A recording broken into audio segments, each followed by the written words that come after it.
یه لحظه تصور کن، ایران 100 سال پیش، نه ارتشی بود، نه جاده‌ای، نه حتی دولتی که بتونه از مردمش دفاع کنه. قحطی، ناامنی و دخالت بیگانگان همه جا رو گرفته بود و درست توی این تاریکی یه مرد ساده از دل ارتش بلند شد. کسی که اسمش هنوز بعد از یه قرن توی گوش مردم میپیچه. رضاشاه پهلوی.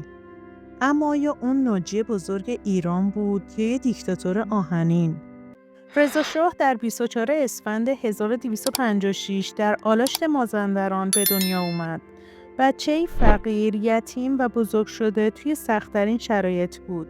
کسی فکرشو نمی‌کرد روزی همین بچه به سردار سپه و بعد به پادشاه ایران تبدیل بشه.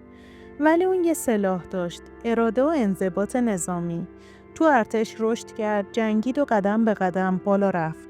رضاشاه زندگی شخصی پررنگی هم داشت و ازدواجاش بخش مهمی از تاریخ خانوادگی اونه. صفیه که اهل همدان بود و از اون دختری به نام همدم السلطنه داشت. تاج الملوک دختر تیمورخان آیرملو میرپنج که از وی 4 فرزند به نامای شمس، محمد رضا و اشرف که دوقلو بودند و علیرضا داشت. توران امیر سلیمانی یا ملک توران که از وی فقط 1 فرزند به نام غلامرضا داشت و اسمت دختر مجلل‌الدوله که از وی 5 فرزند به نامهای عبدالرضا، احمدرضا، محمودرضا، حمیدرضا و فاطمه داشت. ایران اون روزا زیر سایه قاجار نفس می‌کشید. بی‌نظمی، فساد و دخالت خارجی همه جا رو پر کرده بود.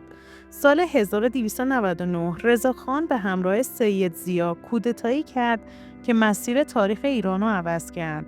مردم وقتی دیدن امنیت برگشته، بهش لقب سردار سپه دادن. همین لقب بود که راه رو برای رسیدن به تاج و تخت باز کرد. سال 1304 قاجارا رفتن کنار و رضاخان شد رضاشاه پهلوی. از همون روز پروژه بزرگ شروع شد، ساختن ایران نوین. ارتش مدرن رو پایه‌گذاری کرد، دانشگاه تهران رو ساخت، راه آهن سراسری رو افتتاح کرد، قانون نوشت، دادگستری مدرن آورد و حتی بردهداری رو ممنوع کرد. ولی یکی از جنجالی ترین تصمیماش کشف حجاب و تغییرات اجتماعی بود. چیزی که تا امروز هم محل بحث و جدله. رضاشاه اقدام به کشف حجاب از زنان مسلمان کرد و به دنبال اون در اول فروردین 1306 زن و دخترانش بدون حجاب به حرم فاطمه معصومه سلام الله در قم رفتند. وی با سفر به قم به محمد تقی بافتی از علمای قم که به اونا اعتراض کرده بود اهانت کرد و اونو کتک زد و به زندان انداخت و سپس به شهر ری اونو تبعید کرد. اعتراض علما و تظاهرات مردم در اعتراض به الزام به چگونگی پوشیدن لباس و با کشتار بزرگ مردم در مسجد گوهرشاد و صحن امام رضا علیه السلام سرکوب کرد. رضاشاه باید مثل یه شمشیر دولبه دید. از یه طرف ایرانو از خاک بلند کرد، مدرنیزاسیون آورد، کشور مستقل تر کرد و از طرف دیگه حکومتش سخت و آهنین بود. آزادی مطبوعات رو محدود کرد، مخالفان رو سرکوب کرد و هیچ صدای دیگه‌ای تحمل نمی‌کرد. برای خیلی ها رضاشاه همزمان هم قهرمان بود، هم دیکتاتور. او میل شدیدی به تملک زمین و جمع‌آوری ثروت داشت، به طوری که هنگام خروج اجباری از ایران، علاوه بر زمینای مرغوب مازندران، گیلان و گرگان، زمینایی در منطقه همدان و کرمانشاه را که به بهانه‌های مختلف مثل واقع شدن توی حریم املاک سلطنتی تصرف کرده بود، چند هزار پارچه آبادی از قریه و قصبه و بلوک هم تصرف کرد. وی که بزرگترین هتلدار و کارخانه‌دار ایران بود، با ذخایر نقدی که توی بانک‌های انگلستان و آمریکا و آلمان داشت، یکی از بزرگترین ثروتمندان شده بود.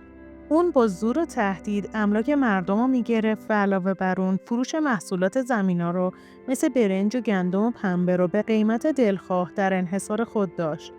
وی ایل‌ها و عشایر ایران را یکجانشین کرد و با اجرای این سیاست که مورد علاقه انگلیس بود، دامداری را از میان برد و بسیاری از عشایر را توی مناطق مختلف ایران بدون محاکمه اعدام کرد. با این همه پهلوی برخی اقدامات قابل توجه هم انجام داد، مانند تشکیل ارتش یکشکل، ایجاد راه آهن، تأسیس بانک ملی، تأسیس رادیو و تأسیس دانشگاه تهران که در اصل برای کشور نیاز بود.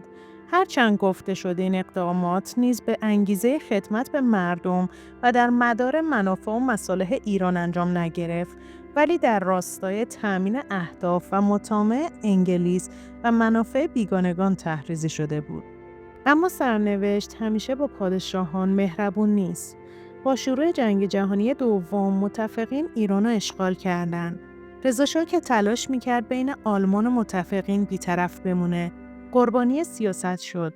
متفقین بهش فشار آوردن و وادارش کردن کناره‌گیری کنه. رضاشاه به جزیره موریس تبعید شد. بعد به آفریقای جنوبی رفت، جایی که تنها غریب در سال 1323 از دنیا رفت.